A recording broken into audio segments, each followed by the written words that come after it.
വർഷങ്ങൾക്ക് മുമ്പ് സുരേഷ് ഗോപിയുടെ 50,000 രൂപ, മോഹൻലാലിൻ്റെ 50,000 രൂപ, മമ്മൂട്ടിയുടെ 50,000 രൂപ, ഈ 1.5 ലക്ഷം രൂപ അടിച്ചു വാങ്ങിച്ച് കൊണ്ട് തുടങ്ങിയ അമ്മ എന്ന മഹത്തായ പ്രസ്ഥാനം ഇന്ന് നശിച്ച ദിവസമാണ്.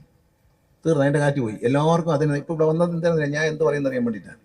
എനിക്ക് വ്യക്തിപരമായ വേദനയുണ്ട്. കാരണം ഞാൻ ഇവിടുന്ന് തിരുവനന്തപുരത്ത് നിന്ന്, അന്ന് അമ്മയിൽ മെമ്പർഷിപ്പ് ഒന്നും എടുക്കാൻ ആരും തയ്യാറല്ല, ഞാൻ ഇവിടുന്ന് തിരുവനന്തപുരത്ത് നിന്ന് മണിയമ്പിള രാജുവും ഞാനും കൂടി എൻ്റെ കാറിൽ സ്വന്തം പൈസയ്ക്ക് പെട്രോൾ അടിച്ച് എറണാകുളത്ത് പോയി BTH താമസിച്ചു, കോഴിക്കോട് പോയി മഹാറാണി താമസിച്ചു. എല്ലാവരുടെയും മാമുക്കോയെ അടക്കം ഇവിടെ എല്ലാം ഇന്നസെൻ്റ് അടക്കമുള്ളവരുടെ വീട്ടിൽ ചെന്ന് അവരെ മെമ്പർഷിപ്പ് ചേർക്കിയത്.